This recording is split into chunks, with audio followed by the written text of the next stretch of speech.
Namo Buddhaya, salam sejahtera buat kita semua. Selamat pagi.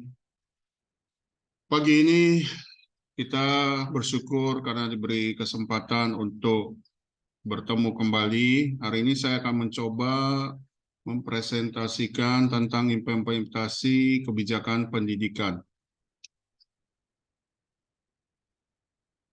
Nah, mari kita lihat apa itu pengertian implementasi kebijakan pendidikan.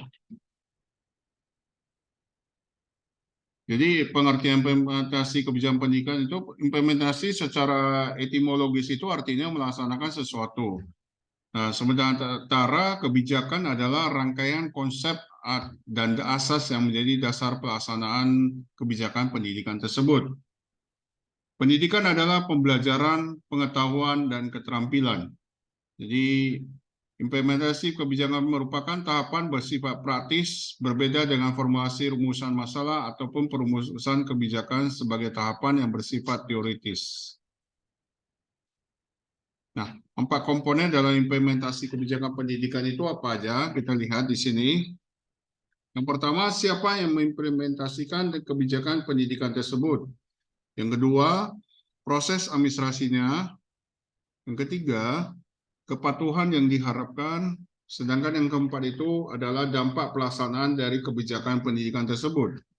Nah, 2 hal yang menjadi fokus implementasi kebijakan pendidikan adalah kepatuhan atau compliance dan apa yang terjadi, what's happening.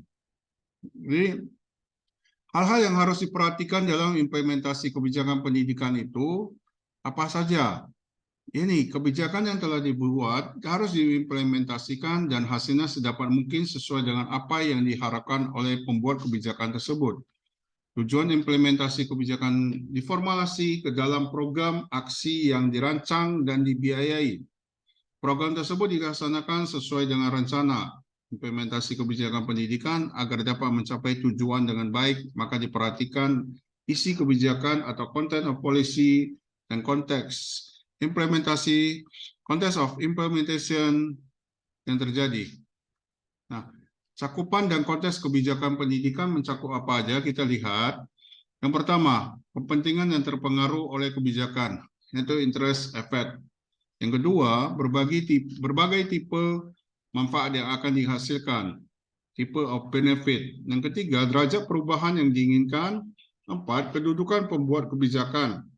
Yang kelima, pelaksana program yang harus didukung oleh pelaksana yang kompeten, program implementator, dan yang keenam, sumber daya yang bisa dikerahkan untuk melaksanakan kebijakan resource commitment. Sedangkan konteks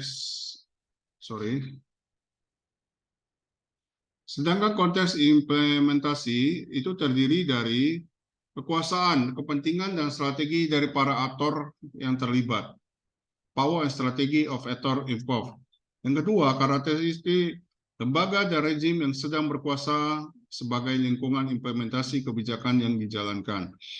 Tingkat kepatuhan dan respon pelaksana menanggapi implementasi kebijakan compliance and responsive yang terjadi. Yang ketiga, kita lihat sekarang tahapan implementasi pendidikan. Implementasi kebijakan merupakan suatu proses yang sangat kompleks dan rumit, sehingga Egan Badet memandang implementasi cukup untuk membuat sebuah program dan kebijakan umum yang kelihatannya bagus di atas kertas. Realitanya sulit dirumuskan dalam kata atau slogan yang kedengarannya mengenakan bagi telinga para pemimpin dan bawahannya yang mendengarkan, bahwa lebih sulit untuk melaksanakan dalam berbagai bentuk dan cara memuaskan semua pihak, termasuk pelanggan. Tahapan dari proses implementasi itu, kita lihat dari tahapannya itu, yang pertama, habis itu kita ke interpretasi, organisasi, dan aplikasi atau application. Dimensi yang kita lihat dari interpretasi itu ada penjabaran kebijakan, komunikasi, sosialisasi, dan diseminasi. Kemudian dari pengorganisasian itu yang pertama kita lihat bentuk organisasi pelaksana kebijakannya apa, penetapan SOP seperti apa, penetapan sumber daya keuangan dan peralatan, manajemen pelaksanaan, penyusunan program kerja, rincian program kerja, dan penyusunan jadwal. Sedangkan aplikasinya atau application-nya itu adalah penyedia layanan. Hasilnya dan dampaknya apa? Itu yang kita lihat proses implementasi tersebut. Nah, kita lihat sekarang ada beberapa pengorganisasian yang bisa kita lakukan, yaitu yang pertama, penataan sumber daya manusia yang kompeten, misalnya implementasi kebijakan, bantuan operasional sekolah yang memerlukan sumber daya manusia yang handal. Yang kedua, standar operasional prosedur, SOP, misalnya kebijakan BOS memerlukan panduan berupa SOP baku menunjang keberhasilan implementasinya. Yang ketiga, kesatuan antar pelaksana. Keempat, penetapan sarana dan prasarana keberhasilan kebijakan BOS harus didukung sarana dan prasarana yang memadai, misalnya untuk sekretariat pengelola. Nah, sekarang kita lihat tahapan interpretasi yang merupakan penjelasan substansi dari kebijakan pendidikan dalam bahasa lebih operasional, mudah dipahami, dapat dilaksanakan dan diterima oleh para pelaku dan sasaran kebijakan pendidikan itu sendiri. Tahap interpretasi di sini dijabarkan bahwa atau diterjemahkan kebijakan pendidikan yang masih berbentuk abstrak dan dibuat menjadi rumusan yang sifatnya teknis dan operasional.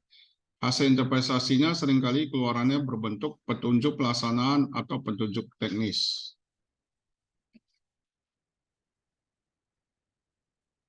Nah, kita lihat sekarang pendekatan implementasi kebijakan pendidikan. Nah, beberapa pendekatan yang biasa digunakan untuk mengimplementasikan kebijakan adalah pendekatan top-down dan bottom-up. Apa itu pendekatan yang top-down? Itu pendekatan penurunan alternatif kebijakan yang abstrak atau makro menjadi tindakan konkret atau mikro. Pada pendekatan ini, asumsi yang memungkinkan para pengambil keputusan merupakan aktor kunci dalam keberhasilan implementasi. Kebijakan yang bersifat top-down merupakan kebijakan yang bersifat strategis dan berhubungan dengan keselamatan negara, sehingga kebijakan anti-terorisme, radikalisme, kurikulum pendidikan, pembiayaan pendidikan, dan nasional lainnya. Nah, sedangkan untuk pendekatan bottom-up, itu adalah pendekatan yang berasal dari bawah atau dari masyarakat yang didasarkan pada proses kebijakan yang bersumber dari penyampaian aspirasi masyarakat lapisan bawah berupa permintaan ataupun dukungan. Implementasi kebijakan berusaha mendorong masyarakat untuk menyampaikan harapannya, permasalahan yang dihadapi, termasuk memberikan kesempatan pada level bawah untuk menyelesaikan hal-hal yang sifatnya tidak strategis. Kebijakan lebih efektif jika diimplementasikan secara bottom-up berkenaan dengan hal-hal yang tidak secara langsung berkaitan dengan national security, seperti kebijakan alat kontrasepsi, padi varietas unggul, pengembangan ekonomi nelayan, dan sejenisnya, sifatnya pada area tertentu dan bidang yang tidak vital. Sekarang kita melihat ke model implementasi kebijakan pendidikan. Nah, fungsi utama dari model-model tersebut apa? Yang pertama, tentunya mempermudah menerangkan konsep yang akan kita inikan. Konsep yang didasarkan pada suatu teori, dipakai untuk menguji atau menjelaskan hipotesis sebagai bagian perumusan teori. Model mempermudah kita dalam menjelaskan sebuah konsep. Nah, aspek pelaksanaannya terdapat dua model implementasi yang efektif menurut Badawi. Yang pertama adalah model linear. Fase agendanya adalah isu kebijakan dalam agenda ada atau tidak. Kemudian fase keputusannya itu bisa dilihat keputusan kebijakannya itu atau tidak ada kebijakan. Fase pelaksanaannya bisa kita lihat sukses dilaksanakan atau gagal dilaksanakan. Gagal dilaksanakan, otomatis kita harus memperkuat institusi atau tingkatkan kemampuan politik. Nah, fase agenda tersebut merupakan fase pengambilan keputusan penting, sedangkan fase pelaksanaan kebijakan sering kurang mendapat perhatian karena dianggap sebagai tanggung jawab pihak lainnya. Nah, keberhasilan pelaksanaan kebijakan sangat tergantung pada kemampuan unit pelaksananya. Jika implementasi kebijakan gagal, yang disalahkan adalah pihak pelaksana atau manajemennya karena dianggap kurang memiliki komitmen. Nah, Yang model kedua itu adalah model interaktif. Kita lihat. Interaktif yang seperti apa? Berarti harus dinamis. Jadi isu kebijakannya, kemudian agenda kebijakannya apa. Jadi kita lihat bisa ambil dari contoh isu full day school, sekolah seharian. Jadi agenda kebijakannya apa, tahapan keputusannya bagaimana, karakteristik kebijakannya seperti apa, kita uji ke publik, kemudian ke birokrasi, ini pasti terjadi konflik, merupakan area konflik. Nah, bisa saja konflik itu timbul dari publik, itu penolakan dari publik. Di mana agenda kebijakan itu dari publik, kita lihat kalau dari birokrasi menolak, berarti kembali lagi ke agenda kebijakan. Jika ini diterima, ya bisa dilaksanakan, kedua belah pihak dari publik, dari birokrasi menyetujui, kita laksanakan, baru kita masuk ke tahap pertanggungjawaban terhadap publik atas model ini. Nah, pengambil kebijakan menilai dan memobilisasi sumber daya untuk berkelangsungan kebijakan. Sementara dari sisi birokrasi, pelaksana kebijakan menilai dan memobilisasi sumber daya untuk keberlangsungan kebijakan tersebut.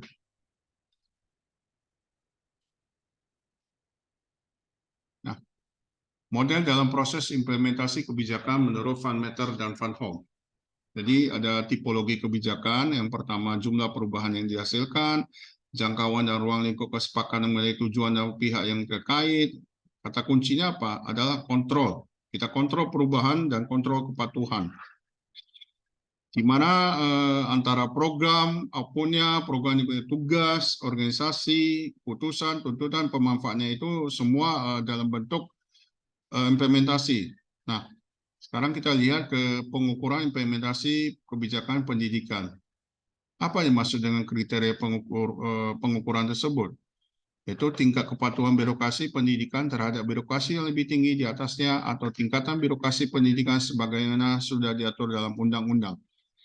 Kelancaran, rutinitas, dan tidak adanya masalah dihadapin, kemudian dampak yang dikehendaki program pendidikan yang dilaksanakan.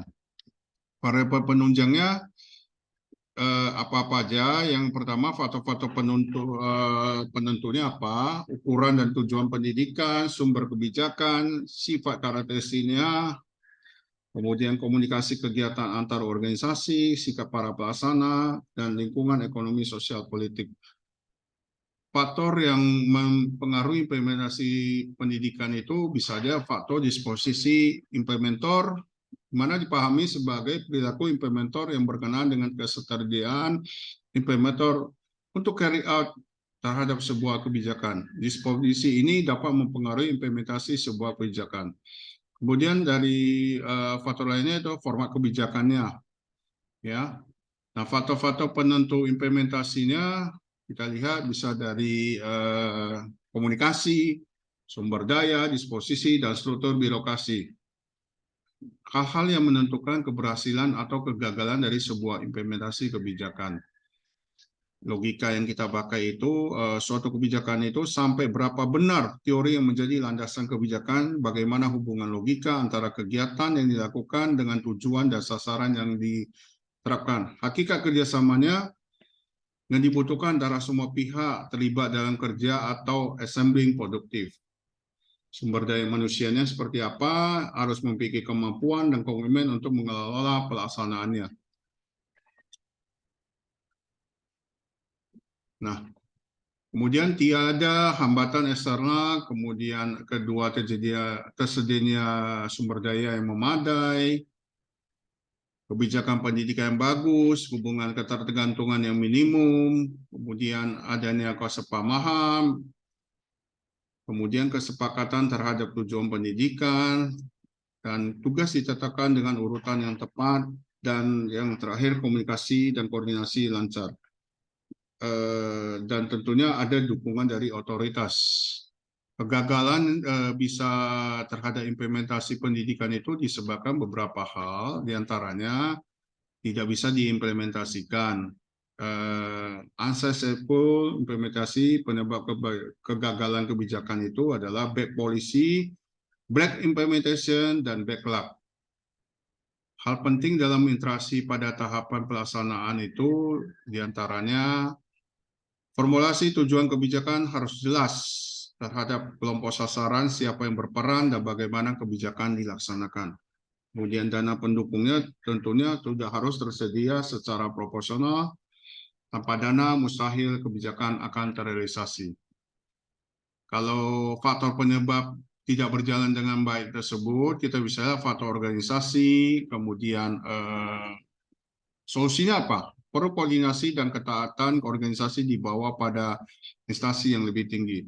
Kemudian faktor politiknya, legalisasi tentang isu yang masih kabur sebagai akibat dari tujuan yang belum jelas atau lock rolling. Solusinya para analis kebijakan pendidikan perlu hindari hal seperti itu. Demikian presentasi yang singkat yang saya sampaikan. Semoga bermanfaat. Terima kasih. Namo Buddhaya.